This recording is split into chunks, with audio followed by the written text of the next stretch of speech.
ৰাতিপুৱাই লৈ আহিছোঁ ডিম, ওলকবি, আলুৰে এখন ধুনীয়া জ্বলা চব্জি। তাৰ কাৰণে জলকীয়া, নহৰু আৰু পিঁয়াজ লৈছোঁ, আদাও আছে, লগতে আদা এটুকুৰ দিম আৰু আছে বেঙেনা আৰু আলু পিটিকা, আলু জ্বলাব দিছোঁ। দুপৰীয়া পিটিকা বনাম জুইত জ্বলাই পিছত, আৰু এইটো মই গেছতে জ্বলাম বেঙেনাটো। এতিয়া এইখিনি কাটি বইল দি লওঁ, ওলকবি আৰু দিম। তাৰপিছত কেনেদৰে বনাওঁ চাই থাকিব। খুব ঠাণ্ডা, ইমান কুঁৱলী পৰি আছে।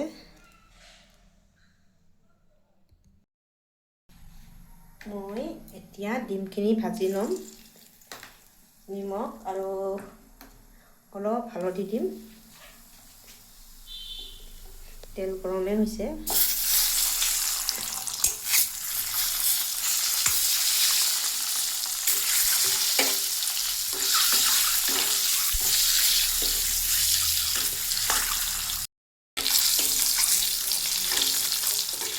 এতিয়া মই এইখিনি তেলতে আলুখিনিও ভাজি ল'ম।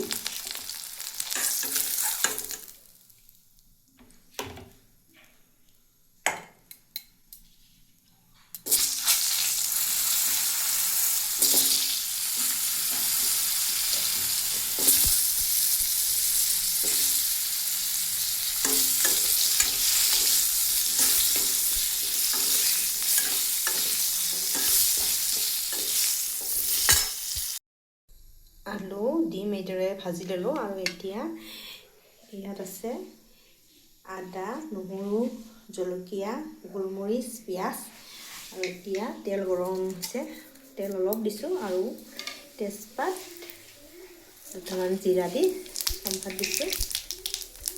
এতিয়া দিম মছলাখিনি।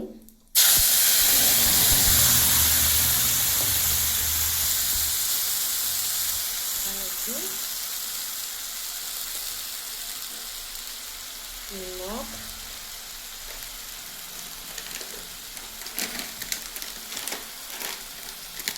জিৰা পাউডাৰ, ৰেড চিলি মই কালাৰৰ কাৰণেহে দিছোঁ,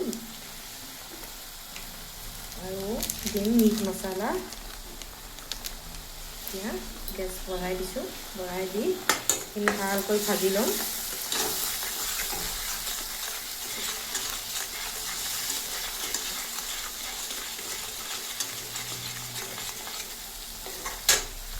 জ্বলাইছে, এতিয়া দিম মই আলুখিনি। আলু দিম একেলগে থৈছোঁ, সেইকাৰণে হাতেদি দি আছোঁ। ধুনীয়া ইয়াৰ পৰা গোন্ধ ওলাইছে। মিট মছলা দিলে এনেও ধুনীয়া গোন্ধ ওলায়।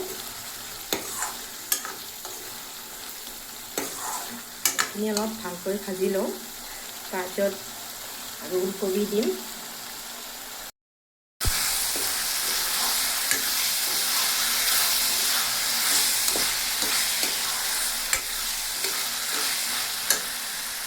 বহুত ভাল পাওঁ, সেইকাৰণে ওলকবি এতিয়া বেছি বনাই আছোঁ। সদায় ওলকবি খায়ে আছোঁ।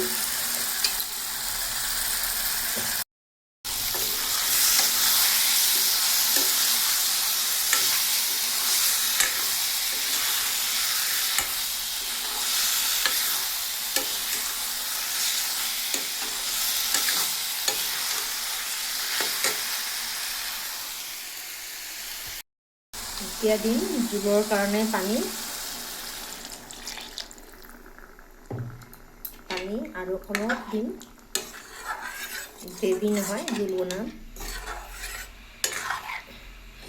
ঠাণ্ডা দিন, অলপ জোল নহ'লে নহ'ব, অলপ পিছতে একদম লাগি ধৰিব। যদি পানী কম দিওঁ গ্ৰেভি হৈ যাব, সেইকাৰণে অলপ পানী দিম। এতিয়া ডিমকেইটা দি দিম।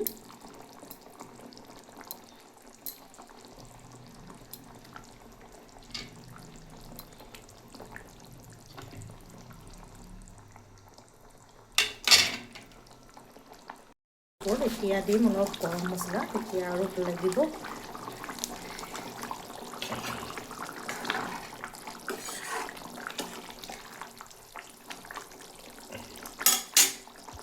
মোৰ আজিৰ ৰেচিপি ওলকবি আলুৰে ডিমৰ জোল আৰু বেঙেনা আলু পিটিকা। আজি ৰেচিপি চাই কেনেকুৱা লাগিছে জনাবলৈ নাপাহৰিব। ধন্যবাদ।